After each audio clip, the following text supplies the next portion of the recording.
Abra a tua Bíblia no livro de Zacarias, no capítulo 4.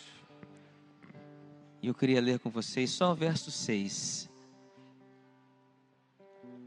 Livro do profeta Zacarias, capítulo 4. Somente o verso 6.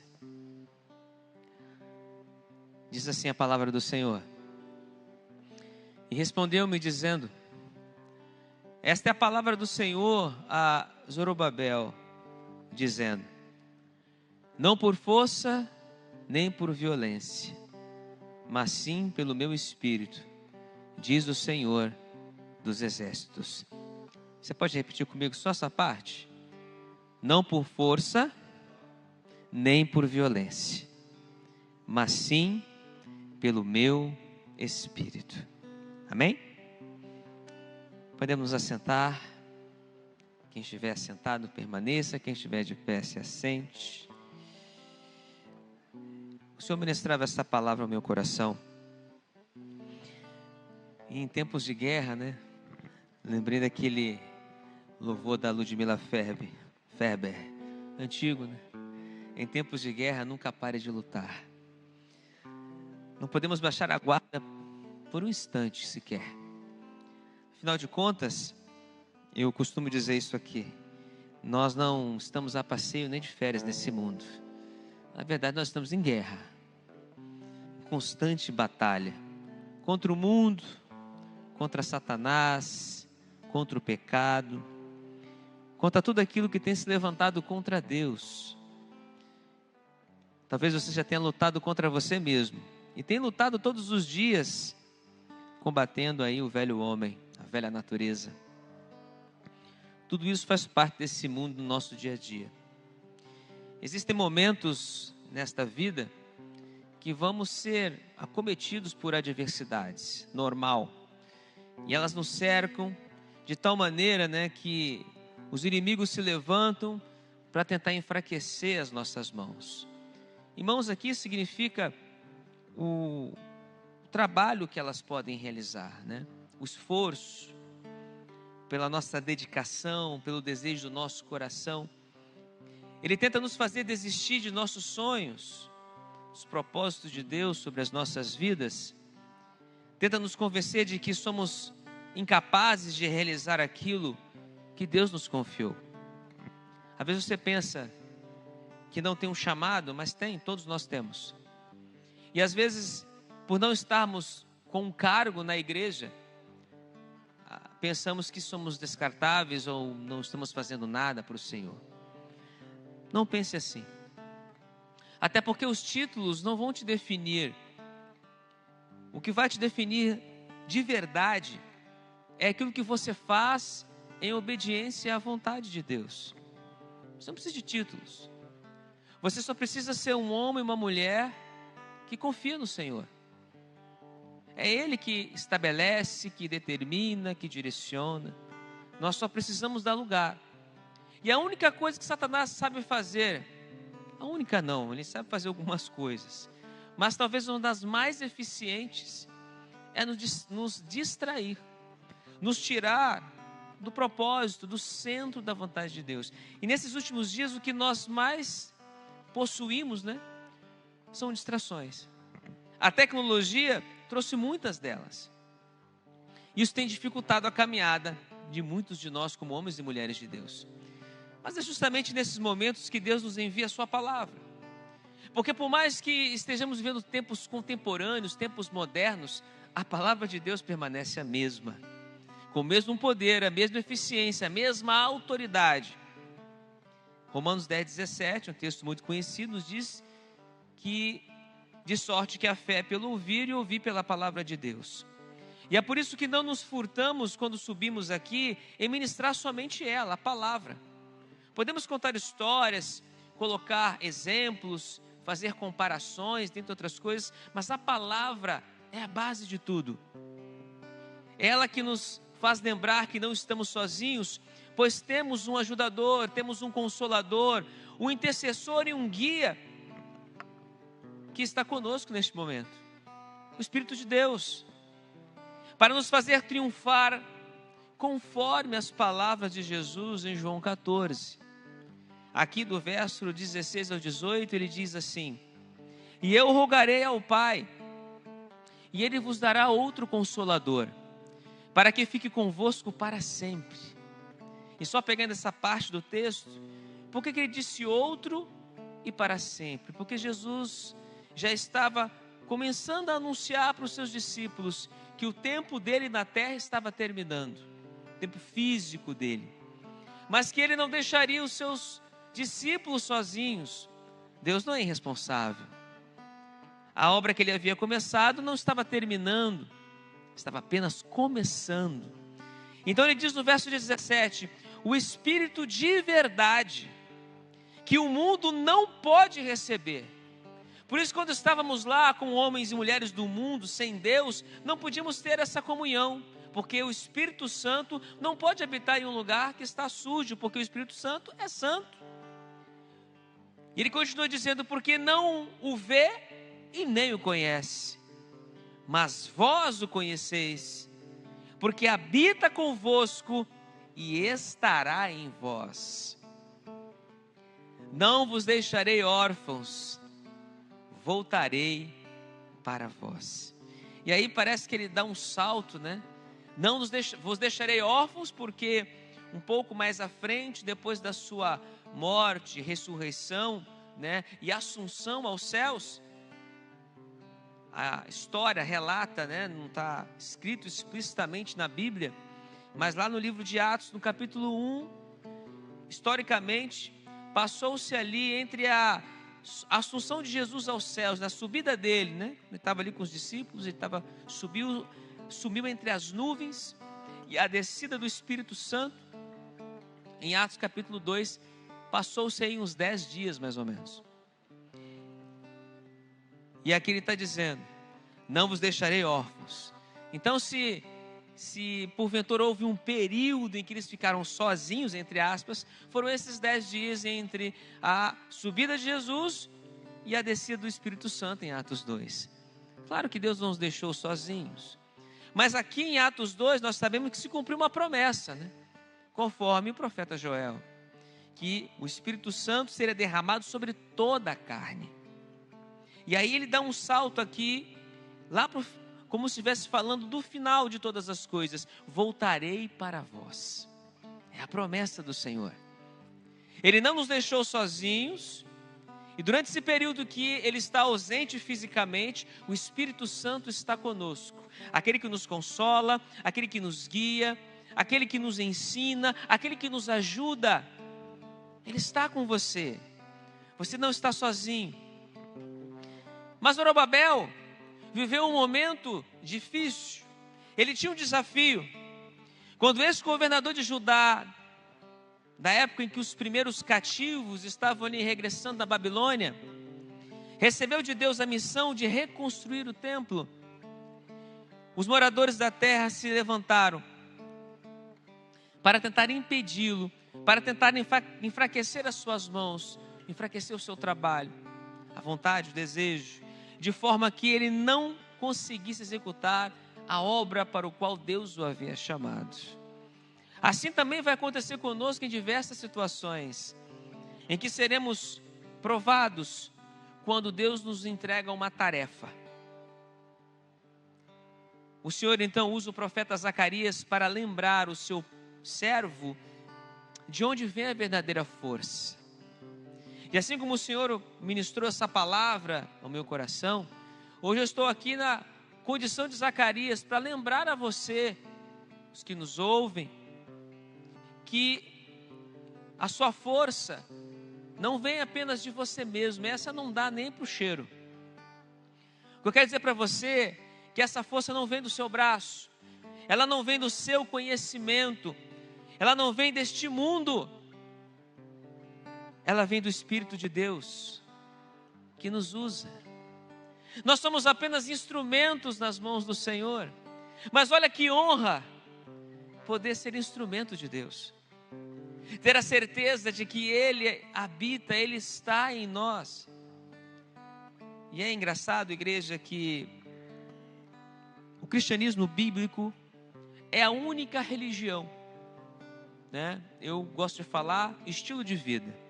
Mas é a única que mostra com toda clareza que traz o Deus onipotente, onisciente, onipresente para perto. Que declara um Deus que habita conosco. Que retrata um Deus que nos ama.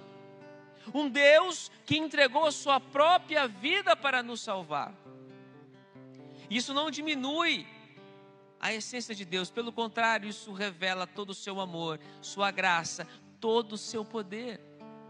Um Deus que se faz presente, diferente de qualquer outra linha de pensamento, né, filosófica, religiosa. O cristianismo bíblico traz esse Deus para perto, ou melhor, é Ele que nos chama para perto dele, né?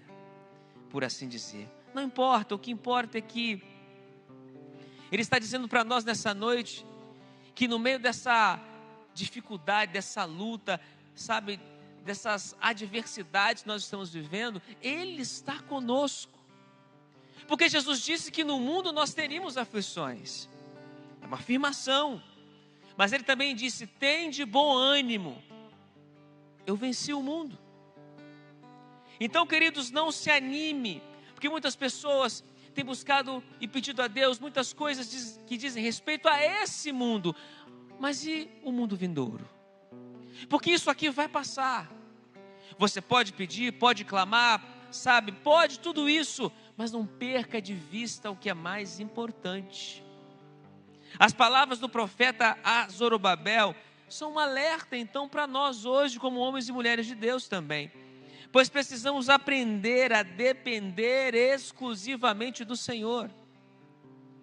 Porque o caminho que nos traz de volta à presença de Deus, o caminho do Éden, né? Adão foi expulso de lá. O velho homem, a velha natureza adâmica, foi posta para fora da presença de Deus. Fomos expulsos do paraíso. A sua descendência não tinha esse privilégio mais. Mas aí veio Cristo e nos concedeu por meio do seu sangue, numa nova aliança, a oportunidade de nos achegarmos a Deus novamente. Estamos voltando, estamos reaprendendo a depender de Deus, até porque sem Ele não podemos nada. O problema é que quando achamos que temos alguma coisa, alguns que nascem, né, com uma condição melhor, física, emocional, financeira, talvez pense: eu não preciso de Deus. Imagine o filho de um rei, né, um filho de alguém que tem muitas posses, que nunca passou necessidades na vida, talvez possa pensar: não preciso de Deus. O que é Deus? Preciso. Talvez as pessoas mais humildes desta terra, por sofrerem muito, às vezes não acreditam que exista também um Deus. Ou seja, esses dois extremos podem levar o homem a pensar que Deus está distante, que Ele não está preocupado com o seu problema, e por aí vai. Mas o fato é que Deus conhece cada um de nós pelo nome. A nossa voz de milhares, na verdade bilhares de pessoas, nenhuma delas Deus confunde. Você imaginou? Todas as estrelas do universo são incontáveis. Deus conhece cada uma delas. Deus conhece quantos fios de cabelo tem na minha, na sua, na cabeça de cada um. A nossa mente não consegue processar tanta coisa. Mas o fato é que esse Deus poderoso, onisciente, onipresente, nos ama. Mas o fato dele nos amar não vai impedir desse Deus também nos tratar, nos julgar quando for necessário, nos livrar ou até mesmo nos condenar. Não confunda o amor de Deus com o seu juízo. O amor de Deus não anula o seu juízo, pelo contrário, o confirma. Porque a palavra de Deus nos ensina, lá no livro de Hebreus, né, que se por duas ou três testemunhas na antiga lei, alguns eram dignos de morte, Imagina agora, sob a nova aliança, ao negarmos a Cristo, o seu sangue, o seu sacrifício. Será que não seríamos ainda mais dignos de morte, de um juízo ainda pior, por trazer de volta ao vitupério da cruz o Filho de Deus? Mas o que eu quero dizer para você nessa noite, queridos, que quando os inimigos se levantam contra a nossa vida, contra aquilo que Deus nos confiou, e eles vão se levantar, às vezes imaginamos que precisamos combater com nossas próprias forças, com o nosso próprio poder, com o nosso próprio conhecimento. E é neste momento que o desespero nos pega de assalto, de surpresa, porque percebemos que não há em nós forças suficientes para vencermos muitas vezes as circunstâncias que nos acometem.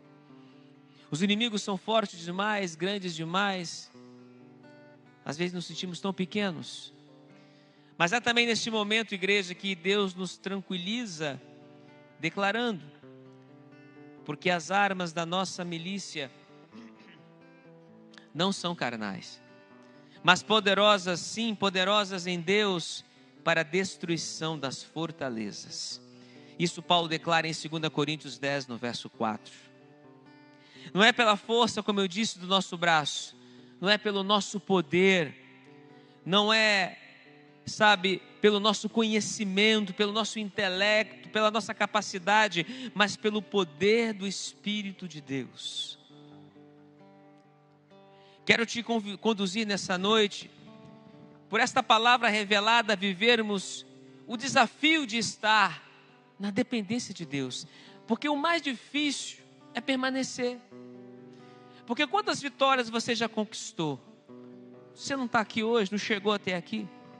Aí vem mais um problema, e aí vem aquela ansiedade, vem aquele medo, vem aquela dúvida. É Satanás trabalhando para que você desista. Mas Deus está dizendo para você nessa noite: permaneça na minha dependência, não saia dela. Permaneça onde você está, porque se você chegou até aqui, não foi pela força do seu braço, não foi pelo seu conhecimento, pelo seu intelecto, não foi por nada que você possa ter feito. Foi pelo meu Espírito, diz o Senhor. Queridos, e a fim de contemplarmos suas vitórias, nós precisamos permanecer então nessa dependência. E como vamos fazer isso? Primeira coisa, para vivermos na dependência de Deus, é preciso ter comunhão com o Espírito Santo. Diga comigo assim: comunhão com o Espírito Santo. Como é que está a sua comunhão com o Espírito Santo? Porque nós precisamos desenvolver uma comunhão profunda com Ele. Como eu já disse e costumo dizer aqui, não são com orações de 5 minutos quando você acorda, 5 minutos quando você vai dormir, que isso vai levar você a uma comunhão mais profunda com Deus. Não estão reservando apenas poucos minutos do seu dia para Deus, que na hora que a coisa apertar, você vai ser inundado com a presença dEle, ou vai ser acometido com aquilo que você está pedindo. Sabe, eu vou pedir agora e Deus vai entrar com providência. E a coisa mais difícil do ser humano, quando nós clamamos e só ouvimos um silêncio, um vazio. Até entendemos quando não somos homens, mulheres de oração, fiéis. E quando somos? Fica pior ainda, né? Será que se Deus não está me ouvindo? Não, Ele está te ouvindo. Mas o que eu quero dizer para você aqui nessa noite, que a comunhão nos torna mais sensíveis ao agir de Deus, a esperar no Senhor. Porque esperar em Deus não é fácil, é dependência. Você sabe pela fé que Ele vai agir. O problema é que Ele não vai agir na sua hora, no seu tempo ou do seu jeito. E você só vai entender isso quando você manter essa comunhão com Deus, manter esse relacionamento com Deus. Confiança. Só nos livramos da angústia, do medo, da ansiedade, quando entendemos que não depende da nossa força, mas exclusivamente da força do Senhor. Eis que a mão do Senhor não está encolhida, como diz o profeta, né? Nem agravado os seus ouvidos. Não está. Mas Ele vai agir no momento certo. Eu fico imaginando, você que é mãe, que ora pelo seu filho, você que é pai, que ora pela sua família, e está naquele momento em que parece que Deus nos abandonou. É difícil, não é? Eu sei, todos nós passamos por isso em algum momento. Mas se você já viveu essa experiência e teve uma resposta, você entendeu que não é a sua performance, não é como você faz ou deixa de fazer. É um processo. É um processo contínuo, uma experiência de intimidade para você entender o tempo de Deus e aceitá-lo.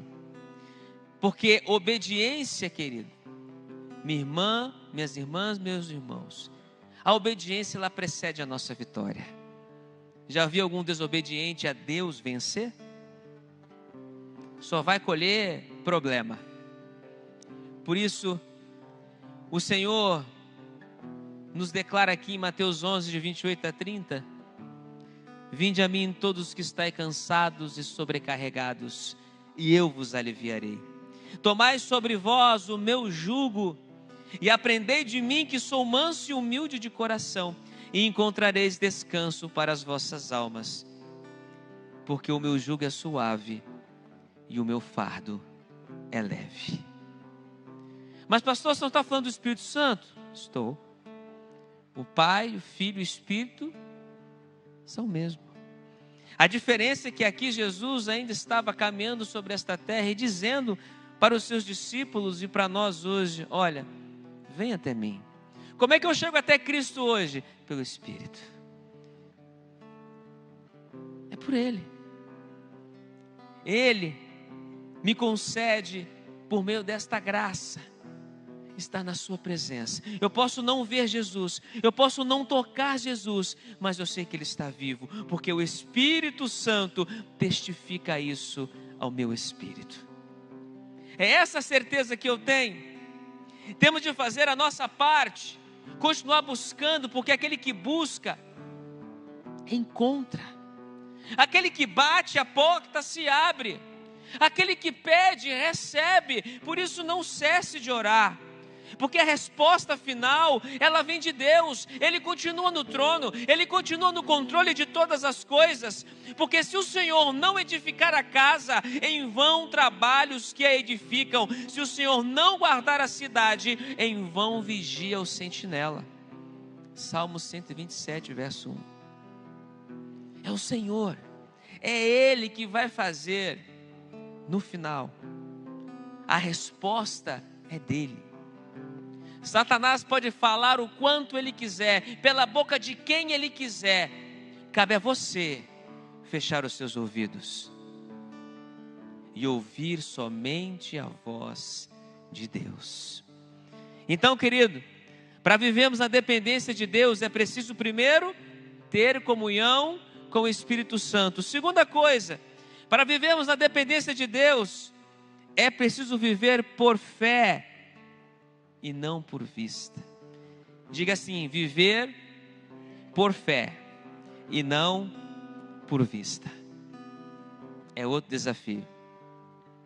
Porque no caminho de volta para o Éden, no caminho de volta a depender de Deus, fé é confiança. Por isso que Deus muitas vezes, Ele nos coloca em situações que parece que nada vai acontecer, mas se algo diz ao seu coração, permaneça firme, permaneça crendo, porque é isso que Ele espera de nós, porque sem fé é impossível agradar-lhe. Hebreus 11:6. Por mais que as condições não sejam favoráveis, por mais que sejam capazes e disponhamos de recursos, só o Senhor pode determinar se venceremos ou não. Em Provérbios 21:31 está escrito assim: prepara-se o cavalo para o dia da batalha, porém do Senhor vem a vitória. Tem um provérbio que diz também que o cabe ao homem até mesmo tratar, sonhar, tecer aí alguns projetos e sonhos, mas é do Senhor que vem a resposta certa. É Ele quem nos dirige os passos. Não confie nos olhos apenas, nem no seu coração. Enganoso é ele. Não dê demasiado valor às estatísticas e à lógica humana, mais do que a sua fé e confiança no Senhor. Se você abrir a internet todo dia, você vai ver só mazela. Agora a guerra que estava lá na Ucrânia, né? A guerra que estava lá no Oriente Médio, Israel versus o Hamas lá, está aqui pertinho do lado, na Venezuela. A guerra todo dia, a guerra do tráfico, né? A guerra de todas as formas, de todas as maneiras. Nós não estamos seguros nesse mundo, humanamente falando. Por isso, igreja, precisamos manter os nossos olhos naquele que pode verdadeiramente nos salvar, nos dar livramento e proteção. Se o rei Davi confiasse apenas nele e em sua habilidade humana para atirar pedras e subjugar feras que tentavam roubar e matar as suas ovelhas, provavelmente ele perderia a batalha para Golias, conforme lá em 1 Samuel 17. Porque o que fez a diferença na vida de Davi foi algo que nós conhecemos e estamos falando aqui, foi a sua fé, foi a sua dependência. E o detalhe é que por 40 dias Golias ficou ali subjugando. Nenhum dos valentes e fortes soldados de Israel ousou enfrentá-lo sozinho. Mas quando Davi chegou naquele momento para levar pão, né, alimento para os seus irmãos que estavam ali, ele ouviu aquela confusão e disse: quem é esse circunciso que afronta o exército do Deus vivo? A vitória de Davi não veio pela sua habilidade, porque ele disse assim: você vem contra mim, ó gigante, com espada, escudo, lança, mas eu vou contra você em nome do Senhor dos Exércitos. E é isso que vai fazer você também mais do que vencedor, porque não é na tua força, é no nome dele. É por ele que você é mais do que vencedor. Se Gideão confiasse na multidão que se ajuntou a ele para lutar contra os midianitas, foram 32 mil soldados. Mas aí Deus os colocou à prova, porque nas palavras do Senhor, que fizeram provar aqueles homens, provou a coragem daqueles homens, de uma só tacada ali em Juízes 7, no verso 3, 22 mil soldados, desistiram, só sobraram 10. Deus falou: ainda tem muita gente aí. E Deus provou agora a disposição mental daqueles homens, aquele que porventura lamber a água como se fosse um cão, juntamente com aqueles que se abaixaram, se ajoelharem, separa-os. E o texto diz que dessa levada sobraram 300 homens. Se com 32 mil parecia ser complicado, 10 mil muito menos, com 300 era impossível. O que nós aprendemos com isso, queridos? Nós aprendemos que a história bíblica mostra que o povo de Deus sempre desafiou a lógica humana em suas vitórias. As maiores batalhas, as grandes vitórias que Israel venceu nas suas batalhas, não foi pelo poder bélico deles, não foi pela capacidade, apesar de que existiam muitos valentes na época de Davi, Saul também. Mas as grandes batalhas que Israel venceu foram vencidas pelo poder de Deus, pela confiança daquele povo no Senhor. E é isso que o Senhor nos traz nessa noite. Precisamos confiar. Nós não andamos por vista, nós andamos por fé. Davi, Gideão, Moisés, tantos outros homens, mulheres de Deus, venceram não pela força do braço, mas porque tiveram fé e confiança no Senhor. Assim será contigo.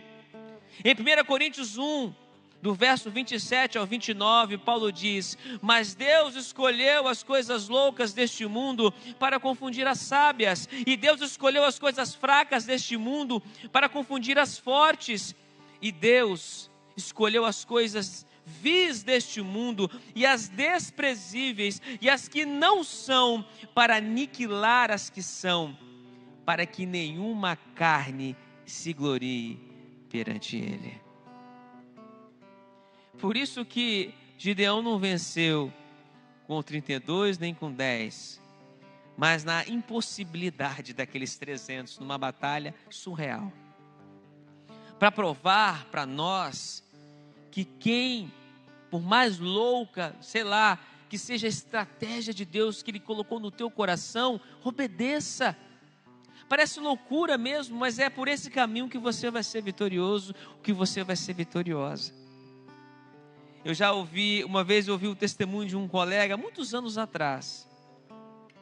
Ele ia fazer uma prova e precisava passar nessa prova para, não sei se era um concurso na época, ou se era para entrar em alguma escola, né, alguma coisa do tipo. Eu acho que era para fazer tipo IFES, na época não era IFES ainda, nem sei se era UFES, mas era um curso muito bom e que ele tinha que fazer essa prova para poder passar. Ele disse que uma noite antes da prova, ele fez um propósito com Deus, entrou em jejum e oração. Um dia antes da prova, ele teve um sonho. Diz ele que ele sonhou com a prova inteira, antes de fazer a prova. E fez a prova. Quando ele fez a prova, ele já sabia as respostas da prova. São coisas sobrenaturais que muitas vezes acontecem. Certa vez eu passei por uma situação bem diferente também. Não dá para contar a história toda, mas resumindo ela, eu recebi uma profecia, e quando ela fosse iniciar essa profecia, Deus ia me dar um sinal, e eu teria que andar 40 dias descalço. E entre a entrega desta palavra e o início dessa profecia, passaram-se 6 meses. E a pessoa que teve o sonho não sabia de nada. E o sinal que Deus me deu naquele dia foi claro. Porque a pessoa que me entregou disse: olha, não é uma prova, um sacrifício. É uma prova de fé. Que se você fizer, Deus vai abençoar a sua vida, seu ministério. Amém. 6 meses depois, a pessoa teve um sonho. E no sonho, ela conta teve uma visão, um sonho comigo. E aí ela fala o seguinte: Deus me deu uma palavra. E naquela palavra que está lá em 1 Reis 19, quando Elias, depois de receber uma ameaça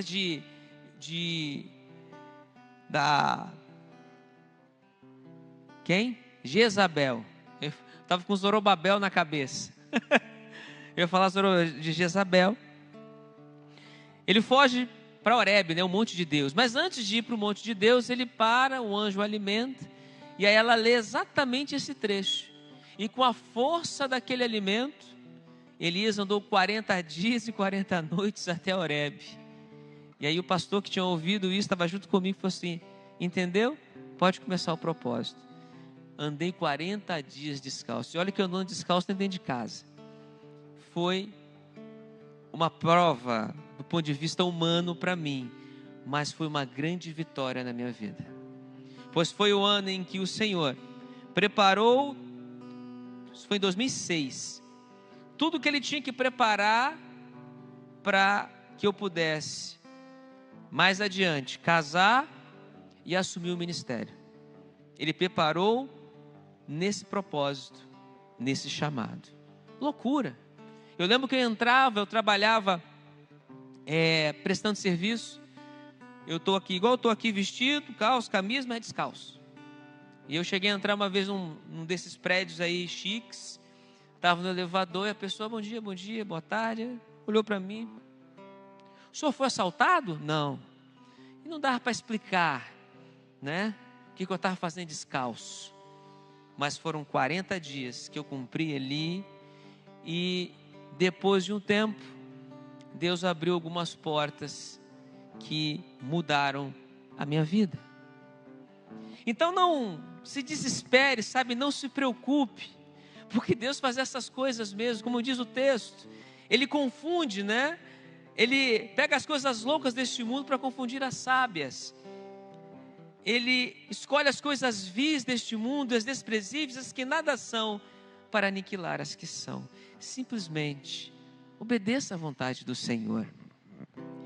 Terceiro ponto: para vivermos na dependência de Deus, é preciso agora usar as nossas armas contra nosso verdadeiro inimigo. Diga assim comigo: usar nossas armas contra o nosso verdadeiro inimigo. Deus te deu armas. Quando eu falei aqui de Davi, um texto antes, Saul ainda tentou dar as armas dele para Davi. Escudo, né? Armadura, espada. Só que Davi era um pastor de ovelhas e não um soldado. Saul não.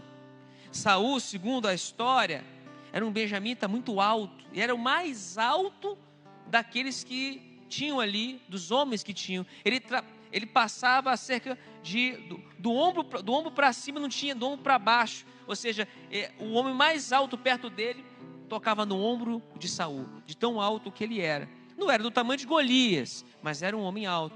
E Davi era um jovem ainda, um menino. E a armadura que Saul deu a ele, com certeza não coube. Davi jogou aquilo de lado, pegou o embornalzinho dele, as 5 pedrinhas, o cajado, e foi para a peleja, porque essas foram as armas que Deus deu a Davi. Agora, ele era um exímio lançador, né, de pedra, era craque nisso aí, mas foi isso, como eu disse, que o fez vencer? Não. Da mesma forma, a arma que Deus te deu, todos nós temos talentos, só que muitas vezes focamos em algo qual Deus está no negócio. Às vezes é difícil falar do que eu vou dizer aqui como exemplo, porque isso fere um pouco as pessoas. Às vezes o seu sonho, o sonho de alguém é subir aqui, eu quero fazer parte do louvor. Amém. Aí você vem para o louvor. Só que aí, por mais que você treine, por mais que você estude, você não canta, você não toca. Eu toco violão, mas não sou músico, igual os músicos daqui. Eu toco para mim, já toquei também quando fazia parte do ministério da igreja, mas sou muito limitado, reconheço. Deus não me chamou para tocar, mas eu entendo que eu posso contribuir como posso. Mas se alguém dissesse para mim assim: Ricardo, seu chamado não é do louvor, eu não ia ficar triste, porque eu não canto. Eu arranho aqui, puxo aqui o ministro, mas é só isso.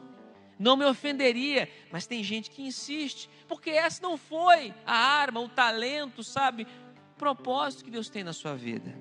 E aí a gente acaba sofrendo com essas coisas. Não sofra, porque às vezes você está usando uma arma que não é para aquilo que Deus te chamou. Seja sensível ao Espírito de Deus. O diabo nos leva a lutar dentro de nós e uns contra os outros. Essa é outra estratégia de Satanás. Ele te coloca em confusão. Aí você insiste em algo: eu quero ser pregador, eu quero ser pastor, não, eu quero ser isso, eu quero ser aquilo. Peça a Deus, Ele te mostra, Ele te dá a direção. Quando entendemos que a nossa vitória não depende da nossa força, mas do poder de Deus, igreja, compreendemos também que não é contra homens a nossa guerra, e sim contra os poderes espirituais da maldade, contra o inimigo de nossas almas, conforme Paulo declara em Efésios 6,12. Porque não temos que lutar contra a carne e o sangue, mas sim contra os principados, contra as potestades, contra os príncipes das trevas deste século, contra as hostes espirituais da maldade nos lugares celestiais.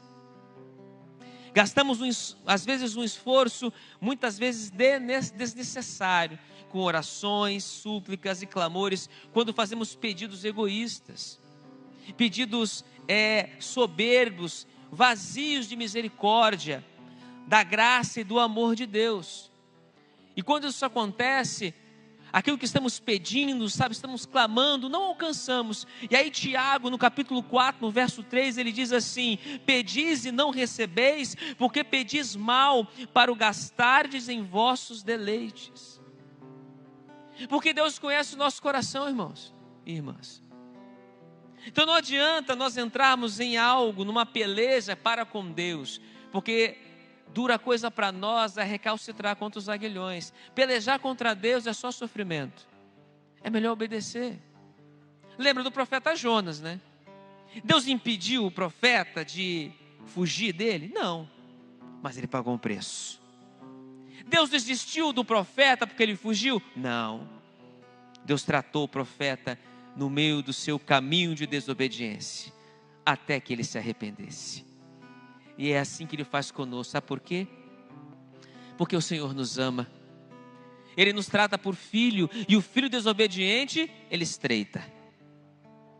E às vezes nós temos que chegar até aquele lugar chamado sem saída, para descobrirmos que sem Deus não podemos fazer nada.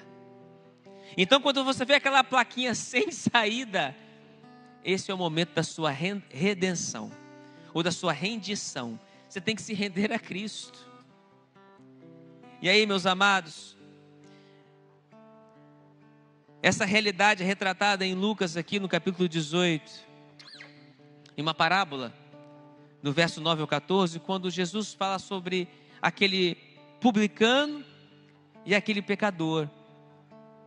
Ele estava falando sobre uns que confiavam em si mesmos, crendo que eram justos, sabe?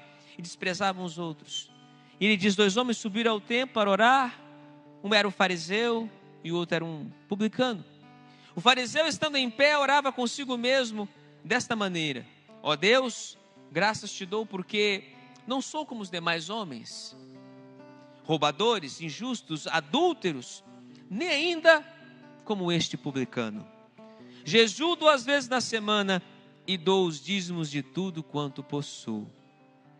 O publicano, porém, estando em pé de longe, nem ainda queria levantar os seus olhos aos céus, mas batia no peito dizendo: ó Deus, tem misericórdia de mim, pecadora. E aí Jesus diz assim: digo-vos que este desceu justificado para a sua casa, e não aquele. Porque qualquer que a si mesmo se exalta, será humilhado, e qualquer que a si mesmo se humilha, será exaltado. Então, cuidado com aquela frase: os humilhados serão exaltados. Está errado. Aqueles que se humilham serão exaltados. Há uma grande diferença aí. Isso nos ensina, queridos, irmãos e irmãs em Cristo, que nesse terceiro ponto, né, usar as armas certas para lutarmos nos faz perder menos tempo, nos faz estar mais focados naquilo que realmente vale a pena. E quando nos humilhamos na presença de Deus, é o Senhor que nos exalta no devido tempo. Amém? E por fim, para vivermos na dependência de Deus, é preciso crer que a arma que Ele te deu é suficiente. Diga comigo assim: a arma que Deus me deu é suficiente. Você crê nisso? É suficiente. Só coloca ela em prática. Uma Bíblia fechada serve para quê? Para fazer peso lá, né? Juntar poeira e por aí vai, né? Mas quando você abre a Bíblia, mas não faz como muita gente faz, deixa lá no Salmo 91 não, tá? A parte ficar amarela lá, não sai dali, tem anos, mas você nunca leu a Bíblia. Não. A Bíblia tem que ser aberta e praticada.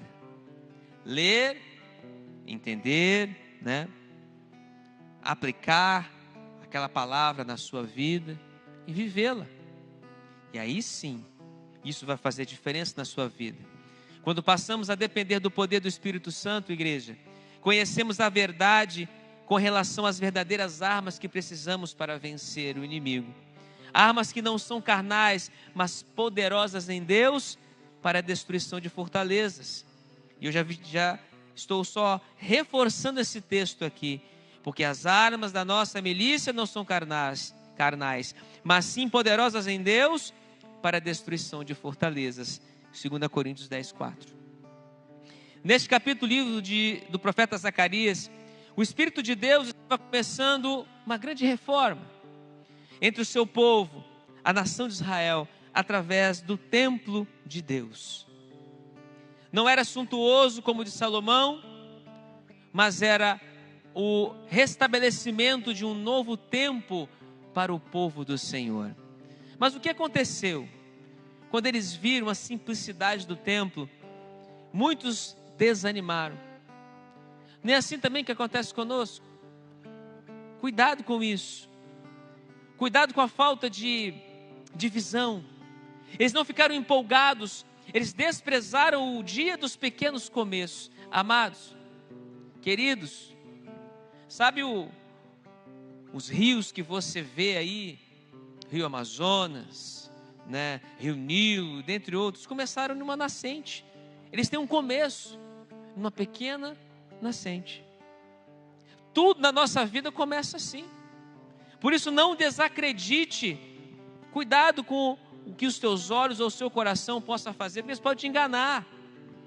Precisamos aprender, como disse Salomão em Eclesiastes 7:8, o fim das coisas é melhor do que o seu início, e o paciente é melhor do que o orgulhoso. Aprenda a confiar e a esperar no Senhor. É melhor esperar para ver o que o Senhor fará no final. Quando tudo acabar, todos ficarão surpresos. Sabe por quê? Paulo declara em Filipenses 1, no verso 6, que tendo por certo isso mesmo, que aquele que em vós começou a boa obra, a aperfeiçoará até o dia de Cristo. Não é você, não se trata de mim ou de você, é do Senhor. É o Espírito Santo que está moldando você. É Ele que está trabalhando no seu caráter. É Ele que está trabalhando na sua vida. Sabe essa arma que Ele te deu que você acha que não serve para nada? Na hora certa você vai saber. É só você colocar ela em prática. Não desista. Pois, não confiando na sua própria força, mas unicamente no poder do Espírito Santo de Deus, somente nisso é que nós alcançaremos a vitória que precisamos.